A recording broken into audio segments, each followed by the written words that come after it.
तो अब क्या है हमारे पास methods to calculate the HCF. देखो सबसे पहला मेथड है हमारे पास prime factorization method and second one is the division method.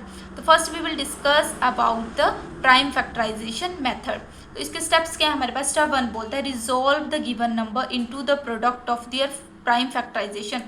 क्या बोल रहा है, अब जो नंबर दिए इनकी क्या करनी है, हमने प्राइम फैक्टराइजेशन निकालनी है। अब देन बोलता है find the product of all the prime factorisation with the least power common to all number. अब क्या करेंगे, जब हमारे पास प्राइम फैक्टराइजेशन आएंगे हम यहाँ पे लिखेंगे और जो उनका प्रोडक्ट जो भी हमारे पास मतलब लोएस्ट पावर देखेंगे, हाईएस्ट पावर देखेंगे, लीस्ट पावर जिसकी सबसे ज़्यादा पावर होगी उस तरीके से अरेंज करके हम जो है, जैसे लीस्ट पावर जो कम होगी उस तरीके से। एलसीएम में क्या किया था हमने, जो हाईएस्ट पावर ले रहे थे वो चीज़ ली थी। इसमें क्या बोला है, लीस्ट पावर को लेंगे, तो जो सबसे कम पावर होगी उसमें से उसको हम ले लेंगे। ठीक है, स्टेप 3 में क्या बोलेंगे, जो भी हमारे पास फिर नंबर्स आएंगे उनको क्या हम मल्टीप्लाई करके प्रोडक्ट करके कॉमन प्राइम फैक्टर जो है निकाल लेंगे। ठीक है, एग्जाम्पल के थ्रू देखते हैं हम। तो क्या बोलता है find the HCF of 24, 30 and 42। ठीक है, तो क्या करेंगे 24 का निकालेंगे। तो 24 किसके साथ डिविजिबल, देखो फर्स्ट प्राइम क्या नंबर है हमारे पास 2 और 24 जो है 2 से डिविजिबल है। तो 2 1 जा 2, 2 2 जा 4। अब क्या आएगा 2 6 जा 12। कैसे पता चलता है हमें ये नंबर, ये तो चलो शॉर्ट है तो हमें पता चल जाता है। कैसे पता चलता है, यहाँ पे हमें डिविजिबिलिटी रूल जो है पता होना चाहिए।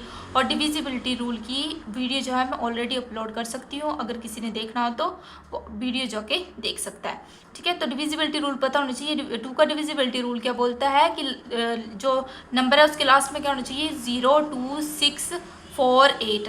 तो देखो लास्ट में क्या है 4, यहाँ 2, यहाँ पे 6, तो ये जो है 2 से डिविजिबल है। 2 3 जा 6, अब 3 1 जा 3। तो ये प्राइम फैक्टराइजेशन होगी 24 की। अब क्या करेंगे 30 की करेंगे। 2 1 जा 2, 2 5 जा 10। ठीक है, फिर 2 के साथ नहीं जाएगा, अब 3 से एंड 5 से। अब ये देखो 2 है लास्ट में, 2 के साथ जाएगा। 2 2 जा 4, 2 1 जा 2। अब ये किसके साथ जाएगा, 3 7 जा 21 एंड 7 1 जा 7। तो देखो क्या आ जाए, 2 की पावर कितनी बार आया हमारे पास 3 टाइम्स एंड 3 की पावर कितनी आ गई 1 आ गई हमारे पास। अब 30 का ऐसे ही सेम एज इट इज, 2 की पावर कितनी आई हमारे पास 1, 3 की पावर आई 1 और 5 की पावर भी कितनी आई 1 हमारे पास। अब यहाँ से देखेंगे 2 की पावर कितनी आई 1, 3 की पावर कितनी आई 1 और 7 की पावर 1। ठीक है, तो अब क्या करेंगे हम, यहाँ पे हम देखेंगे कि हमारे पास कौन सा नंबर जो है कॉमन आ रहा है। देखो हाईएस्ट कॉमन फैक्टर लेके चलेंगे। तो कॉमन में हमारे पास कौन कौन से नंबर्स आ रहे हैं, देखो 2 जो है तीनों में है। ठीक है, एक तो 2 कॉमन आ रहा है हमारे पास, ये चीज़। ठीक है, और क्या है 3, ये भी तीनों में है। अब ना तो 5 यहाँ है, ना तो 7 यहाँ है, ना तो 7 यहाँ है, ना तो 5 यहाँ है, तो ये क्या है कॉमन नहीं है। तो इन दोनों में देखेंगे। अब क्या बोला है लीस्ट पावर देखनी है हमने। तो लीस्ट पावर क्या आएगी, देखो 2 की पावर जो है 1 वो क्या है लीस्ट पावर है। तो क्या आएगा एक 2 की पावर 1 और 3 में भी क्या आएगा 3 की पावर 1। लीस्ट वाली देखेंगे तो क्या आ जाएगा 2 3 का क्या आता है हमारे पास 6। तो एचसीएफ क्या आ गया 24 30 एंड 42 का हमारे पास 6 आ गया। इस तरीके से हम प्राइम फैक्टराइजेशन मेथड का यूज करेंगे।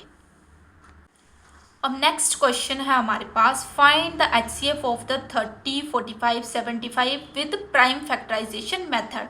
तो हमने पिछले उसमें क्या किया था कि प्राइम फैक्टराइजेशन के मेथड के बारे में देखा था। तो अब हम प्राइम फैक्टराइजेशन मेथड से रिलेटेड एग्जांपल देखेंगे। तो देखो एग्जांपल में क्या क्या टर्म्स हैं, एक 30 45 और 75 का निकालने को बोला है। तो पहले क्या करेंगे, स्टेप 1 क्या बोलता है, इन तीनों की हम प्राइम फैक्टराइजेशन करेंगे। ठीक है, तो फर्स्ट क्या है हमारे पास 30। तो देखो 30 लास्ट में क्या है 2 के साथ डिविजिबल है क्योंकि लास्ट में क्या है 0 है। तो क्या आएगा 2 15 2 जा 30 होता है। अब 3 के साथ जाएगा 3 5 जा 15 एंड 5 1 जा 5। नेक्स्ट क्या है हमारे पास 45। तो लास्ट में क्या है इसके 5 है। देखो अब कैसे पता चलेगा ये हमारे पास कि किसके साथ डिविजिबल है। 3 का डिविजिबिलिटी रूल क्या बोलता है कि सम जो है वो डिविजिबल होना चाहिए हमारा 3 के साथ। देखो 4 + 5 9 और 9 को हम 3 के साथ अगर डिवाइड करते तो वो क्या डिविजिबल है प्रॉपर तरीके से।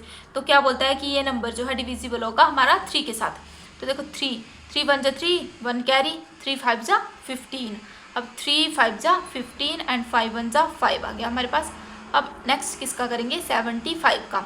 तो अब क्या 3 का डिविजिबिलिटी रूल क्या बोलता है 7 + 5 12। 12 क्या 3 के साथ डिविजिबल है। तो देखो 3 3 2 जा 6 3 5 जा 15 3।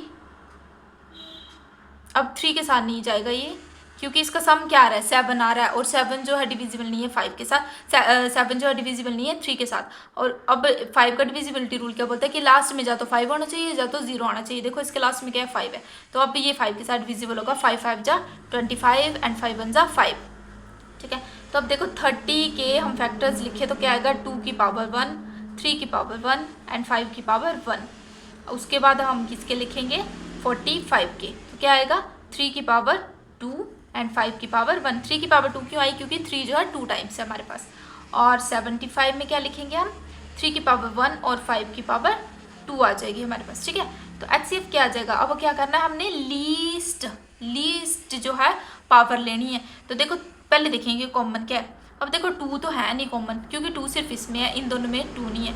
उसके बाद क्या 3, देखो यहाँ भी है यहाँ भी है, ठीक है। तो 3 कॉमन है, तो अब 3 की लीस्ट पावर क्या है 2 तो बड़ी हो जाएगी, तो छोटी कौन सी है 3 की पावर 1। यहाँ पे 2 बड़ी हो जाएगी, छोटी कौन सी है 5 की पावर 1।